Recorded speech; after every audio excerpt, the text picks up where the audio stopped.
Hello guys, welcome back to my channel 1 crore portfolio. आज है Thursday 12 मार्च। Market close हो चुका है, तो चलिए देखते हैं आज मार्केट की क्या हालत है। क्या कल की तरह आज ही मार्केट उतनी ही बुरी तरह परफॉर्म कर रहा है जैसे कल कर रहा था? तो जवाब है हाँ। कल भी लगभग 1.5 से 2% के करीब मार्केट गिरा था। आज भी वही हाल है। आज भी मार्केट, अगर आप ऊपर देख पा रहे होंगे, निफ्टी और सेंसेक्स दोनों का लेवल दोनों लगभग 1-1% के करीब आज भी गिरे हैं।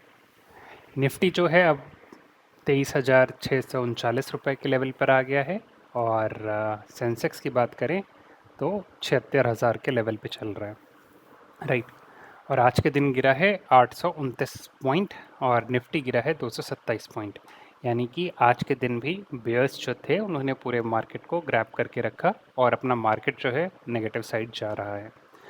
ऑब्वियसली प्राइमरी रीज़न इसका यूएस, इज़राइल और ईरान के बीच में जो वॉर चल रहा है वो प्राइमरी रीज़न है। और जो वॉर स्टार्ट हुआ है उससे ऑयल के प्राइसेस पे जो इम्पैक्ट पड़ा है, और उससे जो कैस्केडिंग इफेक्ट स्टार्ट हुआ है, जैसे कमोडिटी सेक्टर पे, सर्विसेज सेक्टर पे, एरोप्लाइन, एयरलाइन जितनी इंडस्ट्रीज़ है अपनी, उस पर जो इम्पैक्ट पड़ा है, ये सब कैस्केडिंग इफेक्ट हैं जो कि हमारे ऑयल से रिलेटेड हैं। केमिकल्स हो गए, रबर इंडस्ट्रीज़ हो गई, टायर्स इंडस्ट्रीज़ हो गई, जो भी ऑटोमोबाइल से रिलेटेड हैं वो सब भी गिर रहे हैं। प्राइमरी रीज़न कच्चा तेल का प्राइस बढ़ना। अगर आप देखेंगे तो शायद अभी $100 के ऊपर ही क्रूड ऑयल का प्राइस चल रहा है पर बैरल, जो कि काफ़ी ज़्यादा है। और एक्सपेक्टेशन ये है, एटलीस्ट कि लोगों का कहना है, एटलीस्ट ईरान तो यही कोशिश कर रहा है कि ये डॉलर है $200 पर बैरल प्राइस पहुंच जाए। अगर वो होता है तब तो डेफिनेटली इकोनॉमिक कोलैप्स काफ़ी करीब है, बट होपफुली ऐसा ना हो। तो चलिए बढ़ते हैं इसी के साथ अपने पोर्टफोलियो की तरफ। कोविड से हमने क्या सीखा है कि पोर्टफोलियो गिरे तो हमें घबराना नहीं है। इसलिए प्रॉफिट 15 लाख से 5 लाख भी हो गया है, लेकिन कोई प्रॉब्लम नहीं है। हम लोग अपनी जो normal S I Pease investment जैसे चल रही है, बाई ऑन डिप स्ट्रैटेजी, उसको मैं फॉलो कर रहा हूँ। तो देखते हैं आगे ये फ्रूटफुल होती है या नहीं। तो एटलीस्ट मेरा स्टैंस तो यही है फ़िलहाल एट द मोमेंट। अगर आप देखेंगे तो ओवरऑल पोर्टफोलियो की वैल्यू अभी है 78,41,269, सो 84 लाख से गिर के अब ये 78 लाख तक आ गई है। रिटर्न की बात करें, रिटर्न भी आपने देखा होगा 13 से 14% था एक टाइम पे, और अब वो गिर के 5.5 लाख तक आ गया है। रिटर्न की बात करें परसेंटेज में तो 7.5 यानी 1.5% का रिटर्न मिल रहा है, कुछ खास नहीं है। यही अगर हम म्यूचुअल फंड्स की बात करें तो म्यूचुअल फंड में भी हमें काफ़ी फॉल देखने को मिल रहा है। म्यूचुअल फंड का पोर्टफोलियो फ़िलहाल पहुंच गया है 52,86,515, वो भी इसमें इस मंथ के 1.5 लाख की एसआईपी मिला के। राइट। तो जो मैं प्रिंसिपल अमाउंट ऐड कर रहा हूँ वो भी इसमें चला जा रहा है और पता नहीं लग रहा। तो अगर आप उसमें देखेंगे तो रिटर्न केवल मिल रहा है 20.6%, यानी कि 9,04,728 रुपीज़ का। हम लोग लेकिन बात करेंगे आज के दिन स्टॉक्स के पोर्टफोलियो की। स्टॉक्स में हमारा रिटर्न, फ़िलहाल रिटर्न तो नहीं बोलूँगा मैं, पोर्टफोलियो का साइज़ चल रहा है 25,54,000। राइट। अब चलिए इसकी तरफ बढ़ते हैं, देखते हैं कि पोर्टफोलियो कैसा परफॉर्म कर रहा है। आज के दिन हमारा जो निफ्टी 50 है वो 0.9% यानी 1% के करीब गिरा है। नीचे आप देख पा रहे होंगे सारे मेजर इंडाइसेस सारे के सारे लाल में हैं, चाहे सेंसेक्स हो, निफ्टी बैंक हो, बीएससी मिड कैप 150 हो, बीएससी स्मॉल कैप 250 हो, या निफ्टी स्मॉल कैप 100 हो, या निफ्टी नेक्स्ट 50 हो, सब के सब नेगेटिव हैं। कोई भी ऐसा नहीं है मेजर इंडेक्स जो आज पॉजिटिव में है, लेकिन हमारा पोर्टफोलियो आज के दिन समहाउ पता नहीं कैसे पॉजिटिव में है 0.2% के साथ। 0.2% यानी कि 6,000 रुपये आज हम प्रॉफिट में हैं। 6,000 रुपये। और देखते हैं कौन से ऐसे स्टॉक्स हैं जिन्होंने आज के दिन ये पॉजिटिव पोर्टफोलियो को लाने में हेल्प करी है। तो यहाँ पे आपको दिख रहा होगा, टॉप पे आपको दिख रहा होगा एनटीपीसी ग्रीन एनर्जी, जो कि आज 12.5% भागा है, और इसने रिटर्न दिया है 2,194 रुपये का। राइट। तो इस पे भी अगर इसी तरह आगे बढ़ता रहे तो 108 पे ख़रीदा है, लगभग 98-10 रुपये का अंतर और है। 10 रुपये के और ऊपर अगर ये बढ़ जाए तो इससे भी एग्ज़िट ले लिया जाएगा, बट देखते हैं। उसके बाद है वारी। समहाउ मैं यहाँ पे देख पा रहा हूँ सारे रिन्यूएबल सेक्टर वाले जो स्टॉक्स हैं आज सब वो भागे हैं। इसके पीछे का रीज़न देखना पड़ेगा। बट यहाँ पे देखिए एनटीपीसी ग्रीन एनर्जी, फिर वारी ये अपने सोलर से रिलेटेड है, इरेडा ये इन दोनों को पैसे देता है तो ये भी ग्रीन एनर्जी से रिलेटेड है। तो आज सारे ये सब पॉजिटिव में हैं। ओके, और वो भी टॉप पे हैं, तो इन सब में अच्छा खासा आज रिटर्न मिला है।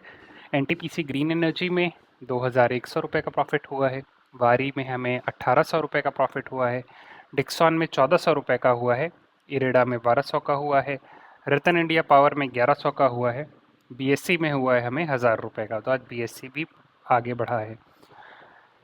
तो ये थे टॉप के 6-7 स्टॉक्स जो 1000 के ऊपर जिन्होंने हमें रिटर्न दिया है, जो कि अच्छी बात है। यही अगर हम लॉस की बात करें तो आज के दिन लॉस में 1000 के ऊपर जो जिन्होंने लॉस हुआ है जिनमें बेसिकली, तो वो है वरुण बेवरेजेस, 4%, 4.5 के करीब गिरा है, 1700 रुपये का लॉस हुआ है।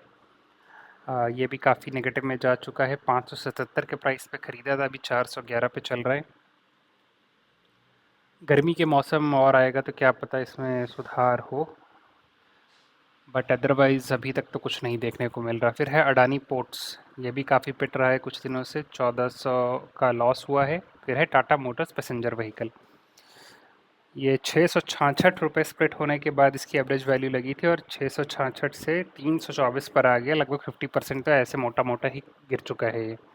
और उसके बाद आज भी 3.2% गिरा है, तो 1000 रुपये का लॉस पैसेंजर व्हीकल में भी हुआ है। तो ये आज के कुछ ऐसे टॉप के स्टॉक्स थे जो कि आज के दिन गिरे हैं। इसके अलावा अगर हम देखें एनालिटिक्स सेक्शन में, तो एनालिटिक्स सेक्शन में आप यहाँ पे देख पा रहे होंगे स्टॉक्स, ईटीएफ और बॉन्ड्स, जो कि पूरे पोर्टफोलियो के अंदर है। स्टॉक सबसे ज़्यादा लॉस जनरेट कर रहे हैं, 16%, आज और गिर गए हैं। बाकी की अपना ईटीएफ देखेंगे, जो कि इसमें अपना Nifty ETF, gold ETF, silver ETF, तो 16% पॉजिटिव, यानी कि अच्छा, एटलीस्ट नेगेटिव तो नहीं ही, और 16% ठीक ठाक रिटर्न है। बाकी अगर अदर्स यानी बॉन्ड्स की बात करें तो गोल्ड बॉन्ड है प्योर इसमें, तो 77% तो गोल्ड बॉन्ड ही दे रहे हैं। तो पोर्टफोलियो में जो थोड़ा पॉजिटिव बचा के रखा हुआ है वो ईटीएफ और बॉन्ड्स ही हैं। बाकी स्टॉक तो 16% नेगेटिव में है। अब ये 16% जो नेगेटिव में है उसकी बात करें तो लार्ज कैप और गिरा है आज, मिड कैप थोड़ा शायद रिकवर हुआ है, 6 से अभी 5.3% पे आ गया है। और उसके बाद स्मॉल कैप है, ये भी 36 से 35% पर आ गया है, बट लॉस तीनों में ही बराबर चल रहा है।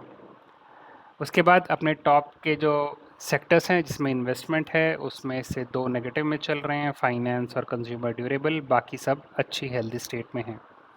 बाकी अपने टॉप 5 स्टॉक्स की बात करें जिनमें सबसे ज़्यादा वेटेज है, तो उनमें भी सब अच्छा परफॉर्म कर रहे हैं एक्सेप्ट हैल। हैल जैसी पॉजिटिव आता है, इस बार इस पर रहम नहीं किया जाएगा, इसको पोर्टफोलियो से निकाल फेंका जाएगा। बाकी अपने जो स्टॉक्स थे 16 के 16 वो पॉजिटिव में हैं, 3,73,000 रुपये, और जो कि पॉजिटिव रिटर्न दे रहे हैं। बट जो लॉस है वो बहुत ज़्यादा बढ़ गया है इन 59 स्टॉक्स की वजह से, जो कि ओवरऑल लॉस जनरेट कर रहे हैं 7,26,000 का, जिसके साथ ओवरऑल पोर्टफोलियो में लॉस चल रहा है 3.5 लाख का। हैल के केस में तो मेरे को लगता है जिस दिन मैं बेचूंगा उसी दिन से तेजस की डिलीवरी स्टार्ट हो जाएगी और ये भागना शुरू हो जाएगा। But now it is testing my patience, देखते हैं कि कितना। इसको लगभग 3-3.5 साल से तो मैंने होल्ड करके रखा है, और ये कभी 5-5.5 हज़ार के ऊपर गया नहीं। और उसके बाद से अभी और गिरना ही स्टार्ट हो गया जब से इसको एम का प्रोग्राम से बाहर किया। तो ये हालत है हैल की। इसके अलावा अगर आप देखेंगे तो आज 2 स्टॉक्स थे वो जो मैंने बेच दिए, क्योंकि नेगेटिव साइड में कुछ ज़्यादा जा रहे थे। तो लास्ट टाइम की तरह गलती नहीं करनी है, अगर स्टॉक्स नीचे से जा रहे हैं तो अच्छे खासे थोड़े 15% के प्रॉफिट पे मैंने प्रॉफिट बुक कर लिया। अब अगर दोबारा एंट्री लेनी होगी तो मैं ले लूँगा, क्योंकि ये गिर तो रहे ही हैं, राइट। तो महिंद्रा एंड महिंद्रा, HDFC दोनों को बेच दिया 15% प्रॉफिट के साथ। तो ये दोनों को एग्ज़िट लिया, क्योंकि पता नहीं और कितना ज़्यादा गिरते। और लास्ट टाइम भी यही गलती करी थी, एक थ्रेशोल्ड परसेंटेज है, अगर उसके नीचे उसको हिट करता है बेसिकली तो उसको मैं पोर्टफोलियो से बेच दूंगा, लॉस में बैठ के फ्यूचर में कि वो बढ़ेगा उसका कोई फ़ायदा है नहीं। तो ये 2 तो मैंने आज के दिन बेच दिए। इसके अलावा कुछ निफ्टी जो भी है क्योंकि अब निफ्टी 23,600 के लेवल पे आ गया था तो कुछ उसको बाय किया है। तो ये 3 आज कुछ नए परचेजेस किए हैं और कुछ सेलिंग करी है। तो ये था गाइस आज का ओवरऑल पोर्टफोलियो अपडेट। होपफुली आपको वीडियो पसंद आई होगी। अगर आपको वीडियो पसंद आई तो इस वीडियो को लाइक करिए, चैनल को सब्सक्राइब करिए ताकि आप भी मेरे 1 CR की जर्नी का पार्ट बन सकें। इसमें आप जो लोग मेरे साथ जुड़े हैं उनको तो साफ साफ पता ही लग रहा होगा। कुछ लोग के कमेंट्स थे कि जिस हिसाब से इन्वेस्टमेंट है 1 करोड़ तो ऐसे ही हो जाएगा, बट ऐसे नहीं चलती है पोर्टफोलियो। मार्केट जिस हिसाब से कई टाइम बहुत ज़्यादा वेरी करता है तो आप कितना भी इन्वेस्टमेंट कर लो, अब वो इन्वेस्टमेंट भी इसमें तो आपको दिख ही नहीं रही होगी। जैसे म्यूचुअल फंड में 1.5 लाख इन्वेस्ट कर रहा हूँ लेकिन पोर्टफोलियो आगे बढ़ ही नहीं रहा। जो लोग जुड़े हैं उनको दिख रहा होगा कि मैं कितने टाइम से लगभग 55 लाख को टच करने की कोशिश कर रहा हूँ। अगर नॉर्मली ही देखें तो अगर 50 लाख से 3 महीने से तो ज़्यादा हो ही चुके हैं, तो अब तक इसको 55 लाख हो जाना चाहिए था, बट वो भी अब तक हुआ नहीं है। क्यों? क्योंकि मार्केट दूसरे साइड जा रहा है। तो इसीलिए पेशेंस ज़रूरी है। जो इन्वेस्टमेंट चल रही है उसको मैं रेगुलरली चलाता रहूँगा, एसआईपी बंद नहीं होगी। और अगर कुछ अपॉर्चुनिटी मिलती है जो मेरे पोर्टफोलियो में स्टॉक्स हैं जो मेरे को अच्छे लगते हैं और जिनके बारे में मेरे को ऑप्टिमिस्टिक अप्रोच है थोड़ी कि ये आगे अच्छा परफॉर्म कर सकते हैं, तो उनको मैं बाय ऑन डिप स्ट्रैटेजी के साथ कंटिन्यू रखूँगा। तो ये था ओवरऑल मेरा पोर्टफोलियो अपडेट। तो मिलता हूँ आपसे अगली वीडियो में। Till that time keep investing.